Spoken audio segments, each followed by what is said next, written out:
అందరికీ ఆహ్వానం. ప్రధానంగా 16/1/2022 జరిగిన యూపీఎస్సి తెలుగు మెయిన్స్ పేపర్ 2కు సంబంధించిన పార్ట్ ఏకి సంబంధించిన అనాలిసిస్ చేసే ప్రయత్నం చేస్తున్నాం. ఇందులో ప్రధానంగా ఎన్ని మార్కులు వచ్చే అవకాశం ఉంది, ఆ ప్రశ్నకి ఏ రకమైన సమాధానం రాస్తే ఎంతవరకు మార్కులు వచ్చే అవకాశం ఉంది, ఈ నేపథ్యంలో ఆ ప్రశ్న పత్రాన్ని చూసే ప్రయత్నం చేద్దాం.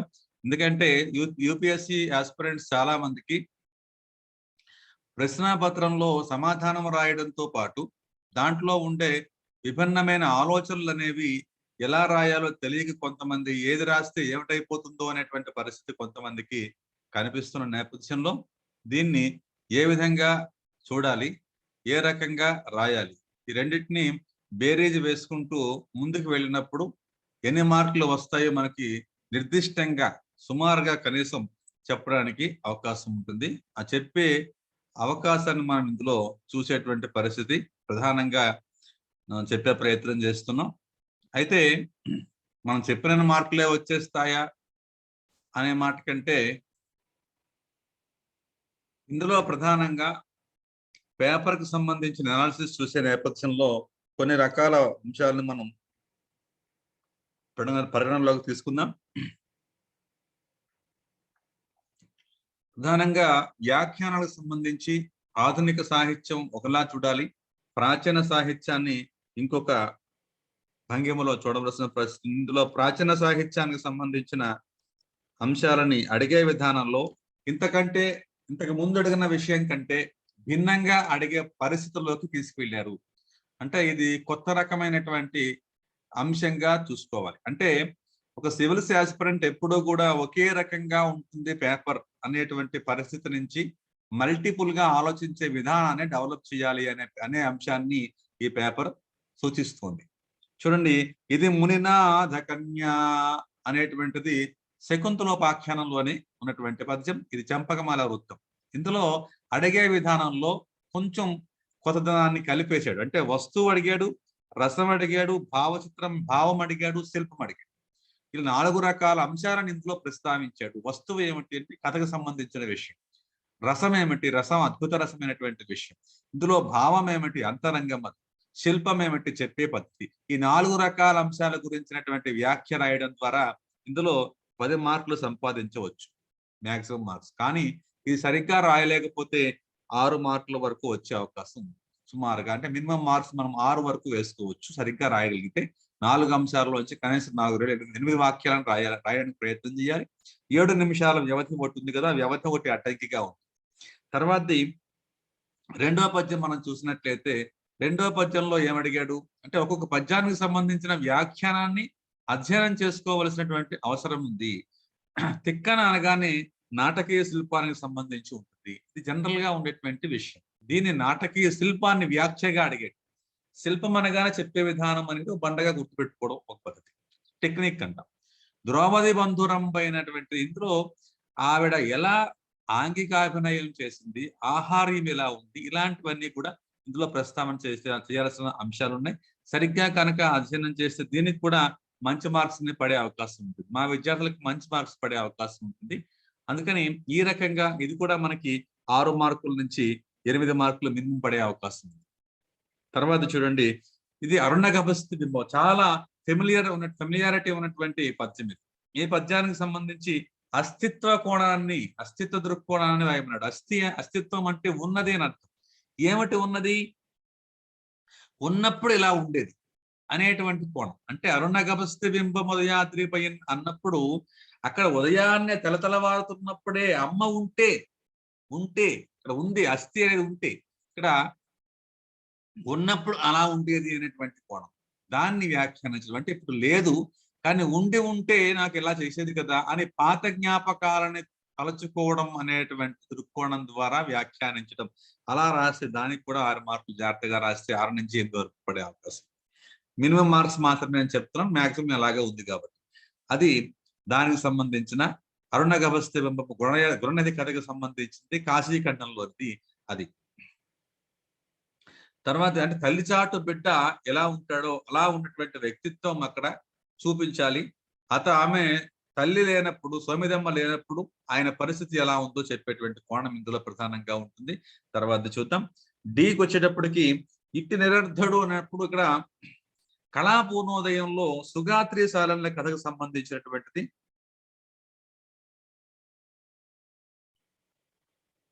ఈ కథలో ఉన్నటువంటి ఆ భావాన్ని సంభాషణ వైచిత్రితో చెప్పమన్నాడు. సంభాషణ సంబంధించిన వైచిత్రి అంటే విచిత్రత, విచిత్రమైన అంశాలు. అంటే తల్లి కోణం ఒకలా ఉంటుంది, పిల్ల కోణం ఒకలా ఉంటుంది.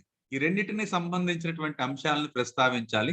ఇది దేన్ని కూడా మనం కరెక్ట్ గా రాయగలిగితే minimum marks, maximum mark, minimum అంటే 6 నుంచి 8 మార్కుల వరకు వచ్చే అవకాశం. తర్వాతది ఇది కొంచెం ప్రశ్నల్లో అడిగేటువంటి విధానాన్ని ఈసారి వ్యాఖ్యానంగా అడిగాడు. అంటే వర్ణ విన్యాస వక్రత అనేది ప్రశ్నలకు సంబంధించి అడగడానికి అవకాశం ఉన్నటువంటి ఏరియా. అందుకని సివిల్ ఆస్పిరెంట్ ఎప్పుడూ కూడా ప్రశ్నలను సరిగ్గా అధ్యయనం చేయాలి. దానికి వ్యాఖ్యానాన్ని కలిగితే వ్యాఖ్యాన పరంగా అధ్యయనం చేయాలి. అందుకని ఆ రెండింటిని కోయిన్సైడ్ చేసేటువంటి విధానాన్ని చూపించాడు. వర్ణ విన్యాస వక్రత, ఒక వర్ణం విభిన్న రకాలుగా, అంటే కొంచెం వర్ణం విధానం అంటే ఇందులో గ్యాప్ కానీ, ఒక వర్ణం కానీ, 2 వర్ణాలు కానీ, అంతకన్నా ఎక్కువ వర్ణాలు కానీ రిపీట్ అవ్వడం ద్వారా వర్ణ విన్యాస వక్రత ఏర్పడుతుంది. అది ఆ పద్యంలో అది అందాన్ని ఇస్తుంది. రాజులు అనే మాట రిపీట్ అవుతుంది, గ్యాప్ గా రిపీట్ అవుతుంది.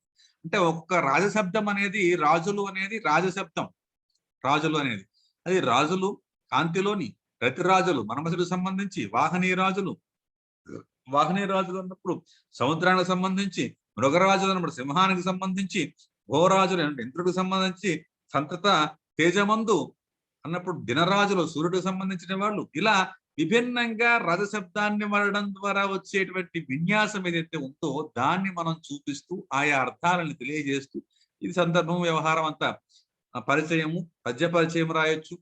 రాజులు అన్నప్పుడు ఇది పద్య పరిచయం రాయాలా, లేదా ఛందస్సు సంబంధించిన పరిచయం రావాలా, కవి పరిచయం రాయాలా అనేటువంటి చాలా మంది డైలమాలో ఉన్నారు.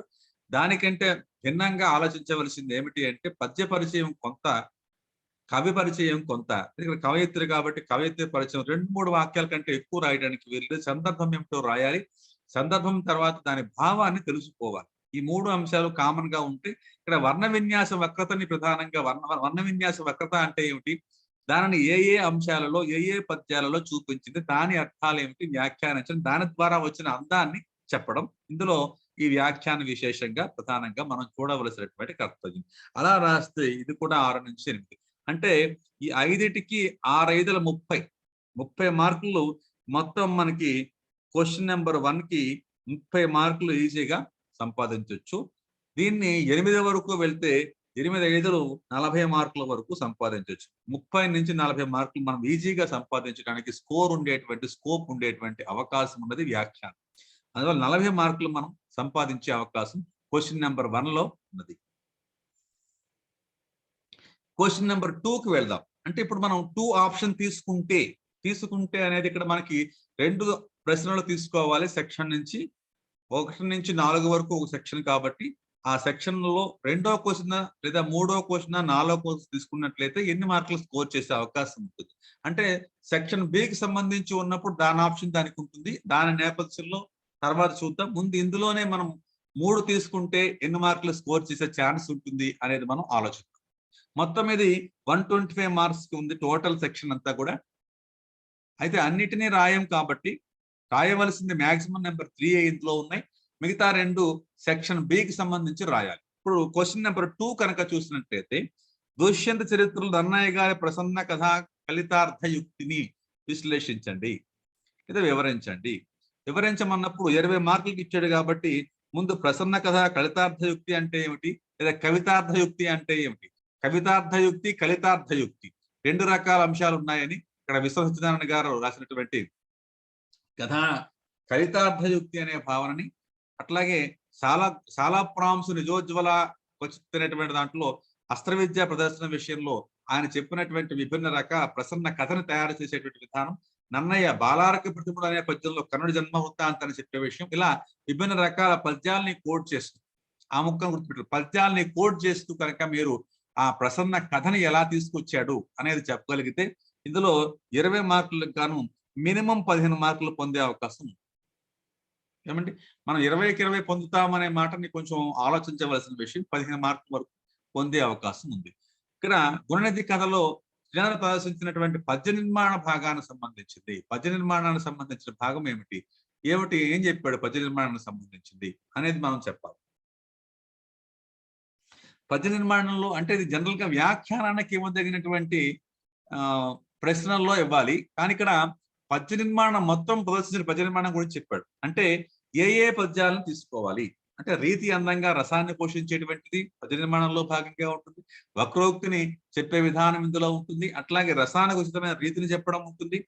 అట్లాగే పద్య నిర్మాణంలో చిన్న చిన్న వాక్యాలను తీసుకొని నిర్ణయం రాయటం ఉంటుంది. ప్రౌఢి పరికింప సంస్కృతి భాషగా నుడికారంబులు ఆంధ్రగా చెప్పడంలో దేశీయత సంస్కృతంలో కలబోసినటువంటి శబ్దాలను సమప్రధాన్యం ఇచ్చినటువంటి వాడు కాబట్టి పద్య నిర్మాణంలో చాలా జాగ్రత్తలు తీసుకున్నాడని, శ్రీనాథ్ శ్రీశంభు తండ్రాన్ని దివ్య మంజులగతిని భవ్యమగుచు అంటూ శిశపద్య విన్యాసంలో ఆయన గొప్పగా రాశాడని, ఇట్లా శ్రీనాథులకు సంబంధించిన విభిన్న రకాల పద్యాలు వాటి నిర్మాణాన్ని గురించి రాసినట్లయితే దీనికి కూడా 15 మార్కుల వరకు పడే ఛాన్స్.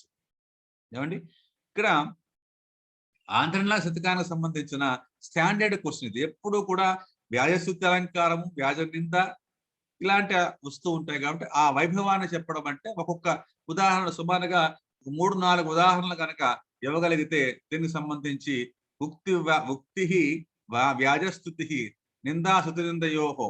శృతి నిందం అంటే వ్యాజస్థుతి అంటే ఏమిటి?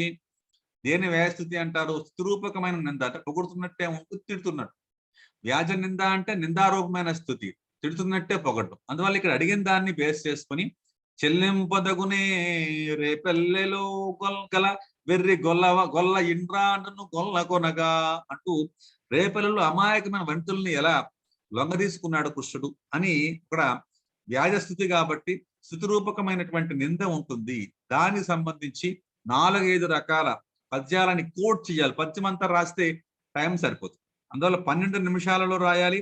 పద్యాన్ని కోట్ చేయాలి. చివరి లైన్ ఎలాగో తెలుసు మీకు, శ్రీకాకుళాంతర సేవ మొదట్లైన చివరి లైన్ కోట్ చేసుకుంటూ రాసినట్లయితే దీనికి కూడా 15 మార్కుల వరకు పడే అవకాశం ఉంది.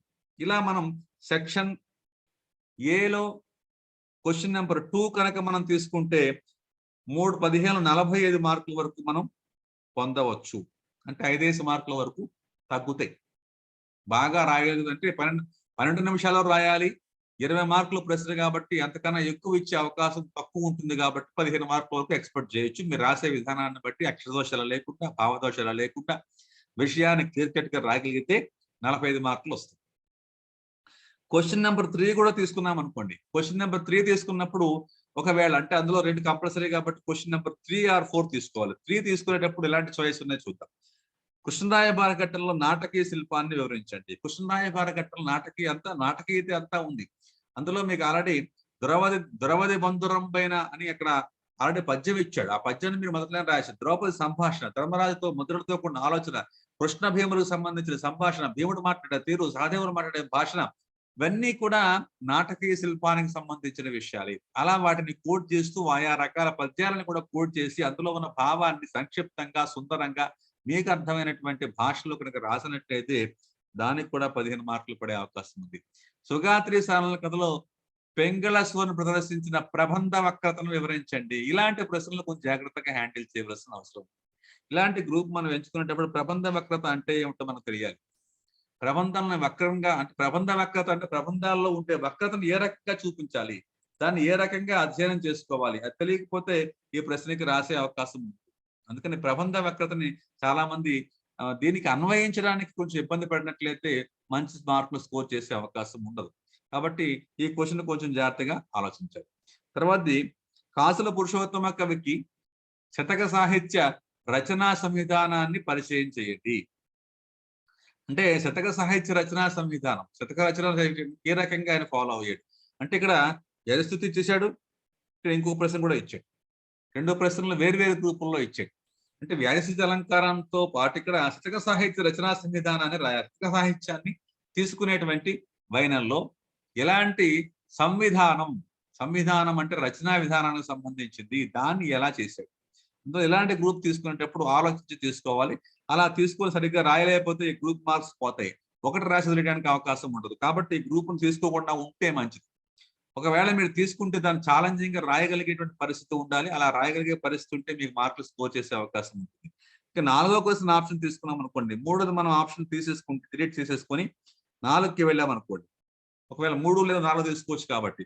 మొల రామాయణంలో బాలకాండలో కనిపించే ప్రబంధ లక్షణాలను చెప్తున్నాడు. ప్రబంధ లక్షణాలు నిజానికి ప్రబంధ లక్షణాలు ఈ కాలం నాటికి పూర్తి స్థాయిలో రాలేదు. ఏమి అయినా సరే సుగాత్రి సాలేనుల కథలో చెప్పమంటే ఒక రకం కానీ మొల రామాయణంలో చెప్పన్నాడు కాబట్టి దాన్ని జాగ్రత్తగా అంటే ఇక్కడ కూడా మనం దీన్ని తీసుకో ఇక్కడ ఈ పద్యం ఇక్కడ తీసుకున్నప్పుడు ప్రబంధ వక్రత అంటే ఏమిటంటే సహృదయుల ఆనందం కోసం పూర్వేతి వృత్తంలోని రసాన్ని ఉపేక్షించి రసాంతరాన్ని అంటే వేరే రసాన్ని సుందరమైన కావ్యశరీరంగా నిపుణంగా తీర్చిదిద్దడం ప్రబంధ వక్రత. అది అక్కడి నుంచి రాసి ప్రబంధంలో ఉండేటువంటి అంశాలు ఏమిటి, దాన్ని ఏ రకంగా ఆయన మార్చుకుంటూ వచ్చాడు, రసభరితంగా తీసుకున్నాడు, ఇలాంటివన్నీ చెప్తే గనక మంచి మార్క్స్ పడే అవకాశం ఉంది. లేకపోతే ఈ పార్ట్ వల్ల ఇబ్బంది పడేటువంటి పరిస్థితి ఉంటుంది.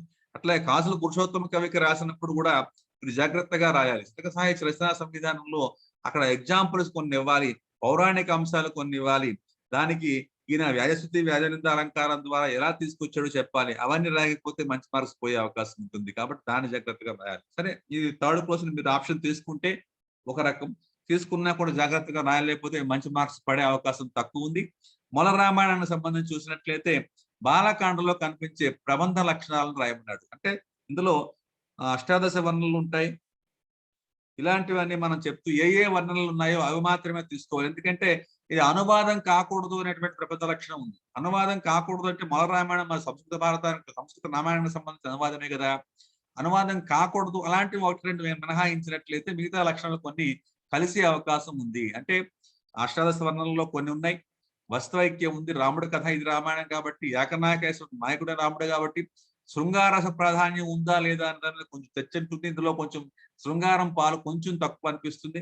ప్రతీకాత్మకత ఇందులో కనిపిస్తుంది, అలంకారికత కనిపిస్తుంది. అట్లాగే ఇంకొకటి ఏమిటి అంటే వక్రత ఉండాలి, అలంకార శైలి ఉండాలి. వక్రత కొంచెం తక్కువ ఉంటుంది, అలంకార శైలి ఇందులో ఉంటుంది. తేనె సోక నోరు తీయన గురి తీయని తన కావ్య లక్షణాలు చెప్తుంటుంది. ఎలా నేను రచిస్తానో అలా చెప్తుంది. అలా రాసే విధానం ఇందులో కనిపిస్తుంది. అంటే సులభమైన శైలిని తీసుకోవడం, ప్రబంధాలకు సంబంధించిన వర్ణనలు తీసుకోవటం, ఇవన్నీ కూడా ప్రబంధ లక్షణాలకు సంబంధించిన విషయాలుగా మనం చెప్తాం. ఆ రకంగా రాసినట్లయితే క్వశ్చన్ నెంబర్ 4th లో 1వ క్వశ్చన్ కి మనకి 15 మార్కులు మాక్సిమం గా పడే అవకాశం ఉంటుంది. దుష్యంతుడి ఆస్థానంలో శకుంతల ప్రసంగాన్ని నేటి ఆధునిక స్త్రీని కలిగించే స్ఫూర్తిని చెప్పమన్నాడు.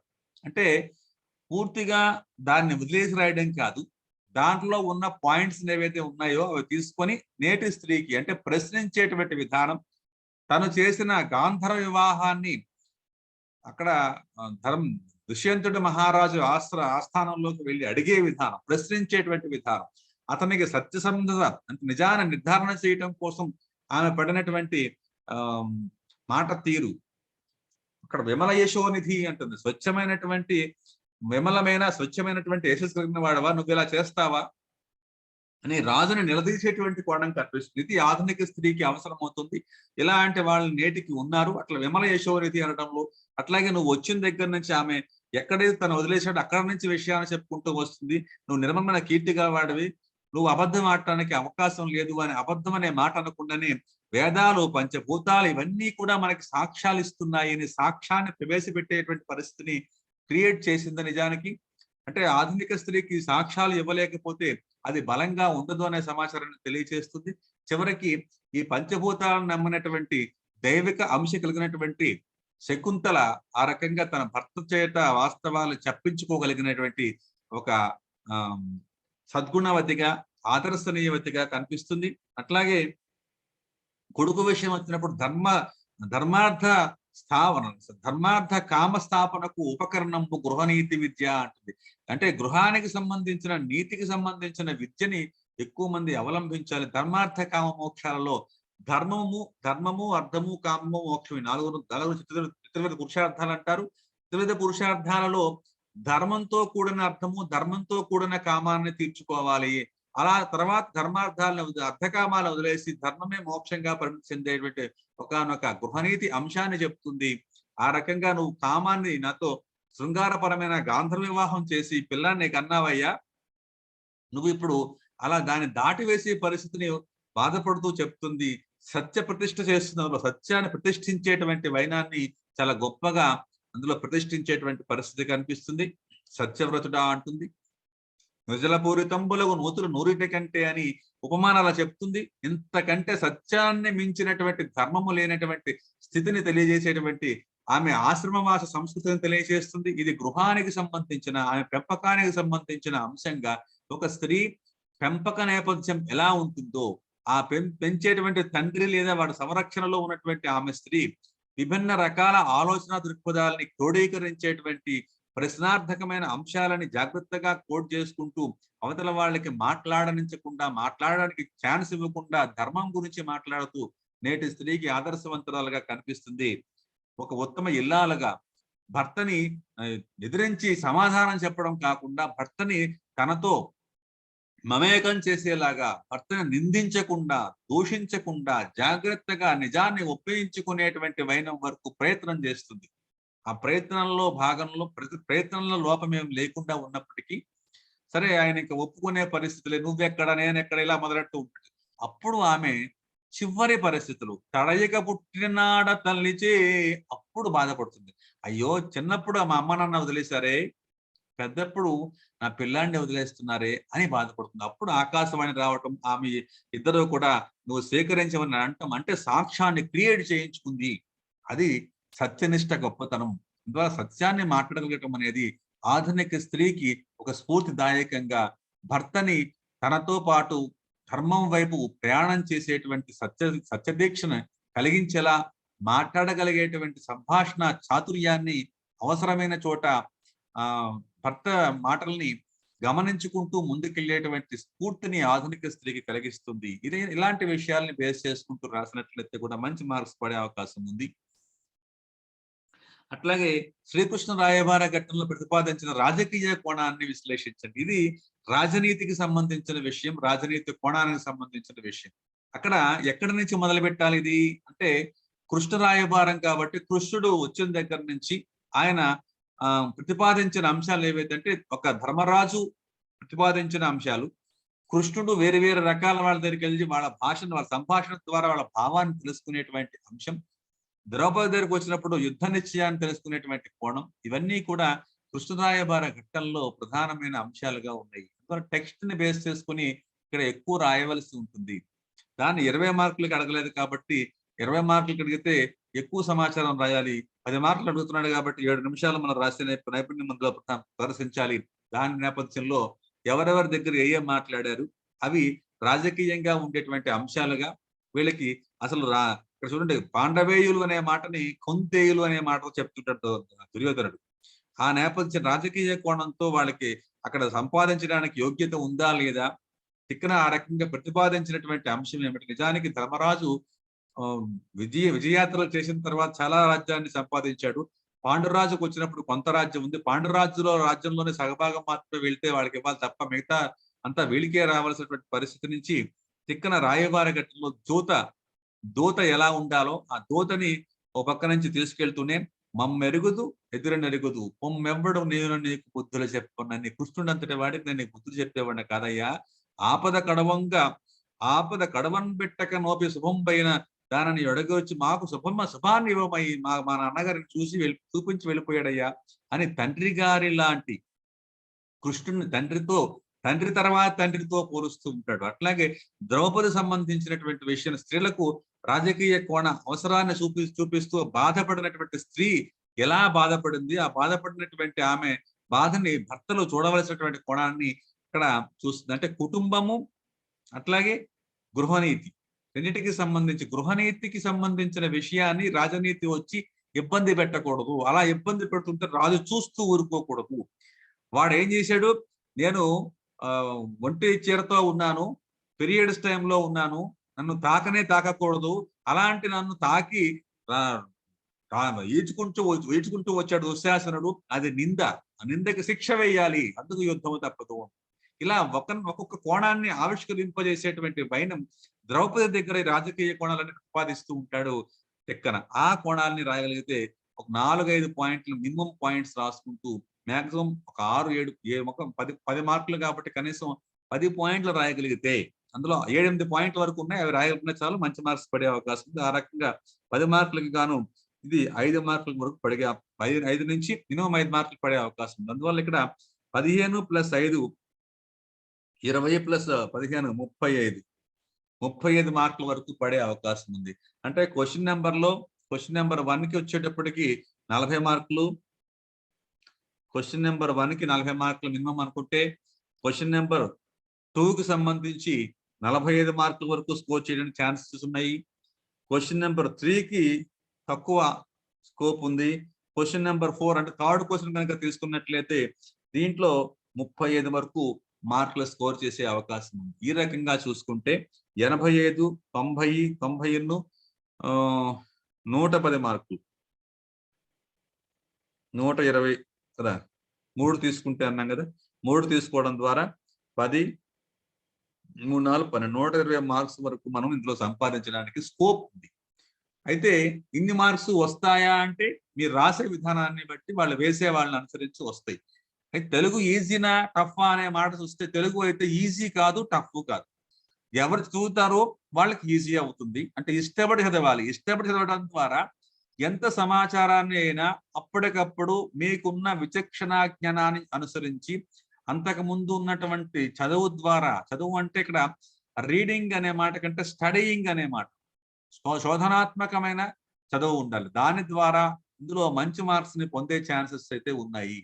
అది మాతృభాష కావటం వల్ల మీకు వేగంగా సులువుగా అర్థం అవటం కారణంగా ఎనాలిసిస్ ఎబిలిటీ త్వరగా మీకు ఉంటుంది మాతృభాషలో. దాన్ని కనుక డెవలప్ చేయగలిగితే ఇందులో మీకు 125 మార్కులు అంటే మనం 150 మార్కుల వరకు తీసుకున్నాం కాబట్టి 150 మార్కులకు గాను 120 మార్కుల వరకు పొందే ఛాన్స్ ఉంది. ఇది ఎవరైతే బాగా రాస్తారో, ప్రధానంగా చాలా మందికి ఈ సాహిత్య చరిత్ర పేపర్ 2కు సంబంధించి టైం చాలా, పేపర్ 1కి కూడా ఇదే పరిస్థితి సంబంధించి. ఎందుకంటే అందులో పార్ట్ 2లో లిటరేచర్ పార్ట్ ఉంటుంది. లిటరేచర్ పార్ట్ లో మీకు టైం సరిపోకపోవడం అనేది ఉంటుంది. అందుకని జాగ్రత్తగా దాని టైంని 7 నిమిషాలు 10 మార్కులకి, 12 నిమిషాలు 20 మార్కులకి కేటాయించుకోగలిగితే మీకు 10-15 నిమిషాలు అటు ఇటు టైం వేస్ట్ అయిపోతుంది చదువుకోవడం వల్ల కానీ, రాయడంలో కానీ, మధ్యలో బ్రేక్ అవటం కానీ, ఇట్లాంటి పరిస్థితి వల్ల. అందుకని ఈ క్యాలిక్యులేషన్, టైం క్యాలిక్యులేషన్ కనుక చేస్తే 20 మార్కులకి మీరు విపరీతంగా రాయడం కాకుండా 7 మార్కులకి మరీ తగ్గించేయడం కాకుండా ఈ బ్యాలెన్సింగ్ మెయింటైన్ చేయగలిగితే ఖచ్చితంగా మీకు 120 మార్క్స్ వరకు 3 ప్రశ్నలు ఇందులో రాయగలిగితే వచ్చే అవకాశం ఉంది. సెక్షన్ ఏకి సంబంధించి, పేపర్ 2కు సంబంధించి. కాబట్టి ఇందులో మీరు భయపడవలసిన అవసరం లేదు. తెలుగు అనేది మీకు ఎందుకు ఈజీ అనేది ఎందుకు వస్తుంది అంటే ఒక మాట చెప్తాను మీకు.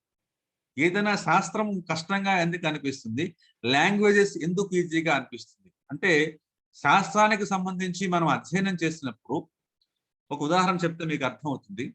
ఇప్పుడు ఆమె ముఖం చంద్రబింబం అన్నాం. ఆమె ముఖం ఏమిటో మీకు తెలియదు, కానీ చంద్రబింబం తెలుసు. చంద్రబింబం తెలుసు, ఆమె ముఖం మీకు తెలియదు. ఇది అలంకారానికి సంబంధించిన విషయమే కావచ్చు. అయితే ముఖం ఎలా ఉంటుంది అని ఊహించడానికి లేదా దాని దీంతో కంపేర్ చేయడానికి ఛాన్సెస్ ఉంటాయి. ముఖం ఎలాంటిది అంటే తెలియనటువంటి ముఖం, అంటే తెలిసినటువంటి దాని నుంచి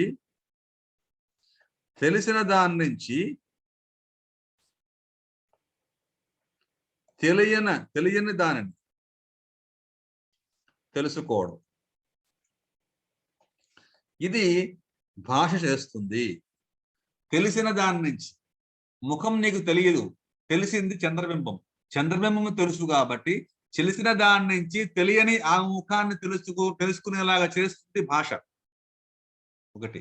ఇక్కడ శాస్త్రానికి వచ్చేటప్పటికి మ్యాథమెటిక్స్ తీసుకుందాం. గణిత శాస్త్రం కదా. గణిత శాస్త్రం ఏం చేస్తుంది, ఏదైనా ఒక ప్రాబ్లం ఇచ్చి లెట్ us say ఎక్స్ అంటాం. అంటే ఎక్స్ అనుకున్నాము, ఎక్స్ నీకేమిటో తెలుసా అప్పటికి తెలీదు కాబట్టి స్టెప్ బై స్టెప్ వేసి చివరికి therefore x is equal answer అంటాం. అంటే తెలియని విషయం నుంచి మొదలు పెడతాం కాబట్టి శాస్త్రము కొంచెం కష్టంగా ఉంటుంది. దాని ఫార్ములాస్ తెలియాలి, దాని వ్యవహారం తెలియాలి, కానీ భాషకి కూడా తెలియాలి. కాకపోతే దానంత కష్టం అయితే కాదు.